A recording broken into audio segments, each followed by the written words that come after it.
LSU Baseball, the Tigers offense erupted for 11 hits. Eddie Smith is a savior in a 7-1 win over in-state opponent Louisiana Tech Wednesday night at the box skip Bertman Field. Third baseman Zack Mathis and first baseman Cade Beloso, also left fielder Maurice Hampton Jr. led the Tigers offensively as they combined for 7 hits. Here's Coach Paul Maneri recapping the latest W. Felt more comfortable with our offense tonight, being that it wasn't just station to station and hope somebody gets a home run. We were able to put a little pressure on the other team, and it worked out well for us tonight. So overall, a good win, and to start a tough week. Louisiana Tech has a good ball club, and obviously we're going to play 3 great clubs this weekend, and this was a good way to start the week.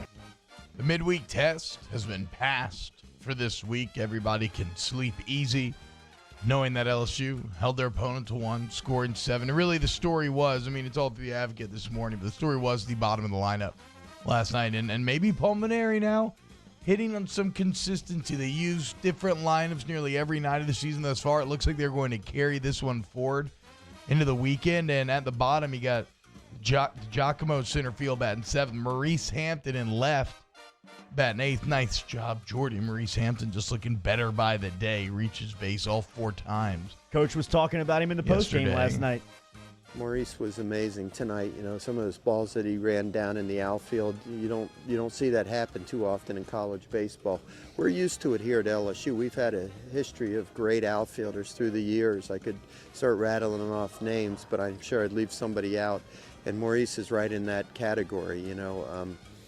He ran balls down in the outfield. He came through with 2 really clutch hits with 2 strikes on him with runners in scoring position.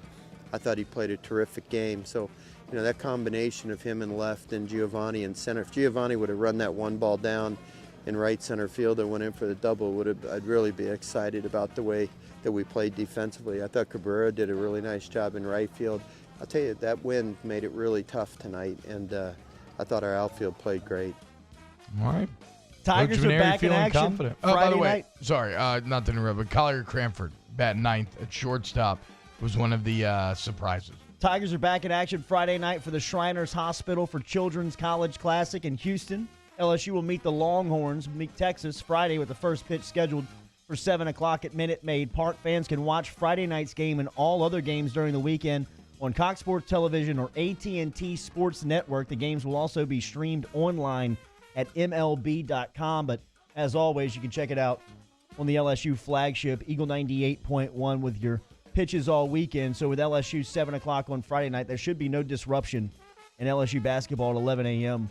on Saturday morning. Speaking of LSU basketball, the Tigers got bullied last night in Gainesville as they were beat up 81-66. Emmett Williams led LSU with 25 points off the bench. Trendon Watford recorded his 6th double-double of the season with 15 points and 11 rebounds. But for Florida, he shot 55% in the paint. They scored 48 points in the painted area last night. Here was Will Wade talking about getting bludgeoned last night on the road.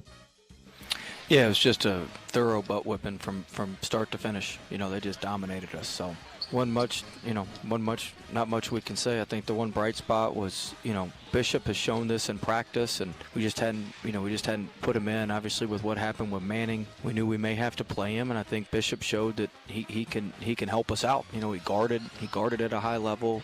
Offensively, he's very, very good. I know the shot he hit at the end of the shot clock there looked crazy, but he hits those all the time. You've seen him in practice. He hits those all the time. So he showed that he can help us. I guess that's the silver lining in tonight.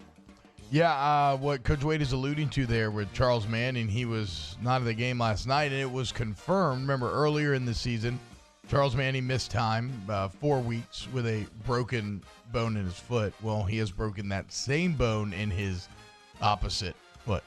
He's already had surgery, got the screw put in, looking about a 4-week recovery, but when it rains, it pours for LSU basketball as their best defensive player and a key member of their already very thin rotation, looking like he might be, he's going to be out for the foreseeable future. And when you get him back, it's going to take time to get his feet back from under him. I would go ahead and call him a wash for the rest of the year. Yeah, unfortunately, that's kind of how it's timing up right now. We just got to say, look, man, basketball is a game of ebbs and flows, right? Look at the Pelicans starting 6-22.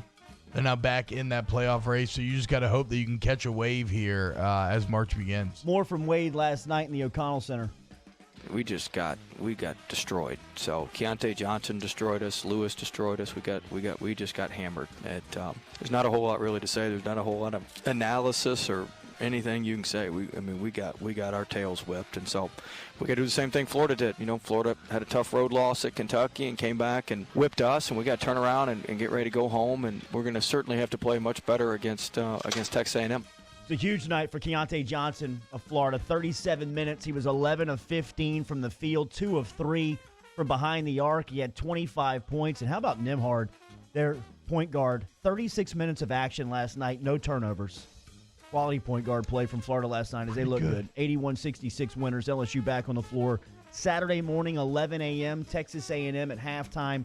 The jersey of Mahmoud Abdul-Rauf will be retired in a ceremony. Remember, Mahmoud will be here with us tomorrow morning at 8 o'clock previewing the weekend. LSU football got some big news yesterday officially. Kevin Falk, the all-time leading rusher in the program's history and 3-time Super Bowl champion, has been named the Tigers running back coach. Ed Ogeron made it official on Wednesday afternoon. Falk joined the LSU staff back in January of 2018 as a player development, the director of player development. He worked with LSU student athletes on their academic direction. Falk's hire is pending approval from the Board of Supervisors, but LSU now has their new running backs coach set in the greatest, maybe running back in program's history in Kevin Falk. And last year, in an effort to legalize sports betting at Louisiana's casinos, it did fail, but the issue is set to come up again in the legislative session that begins on March 9th. Metairie Senator Cameron Henry has filed a bill that would give voters an opportunity to decide if sports betting should be legal in their parish. We'll watch this as session starts up here in a couple of weeks.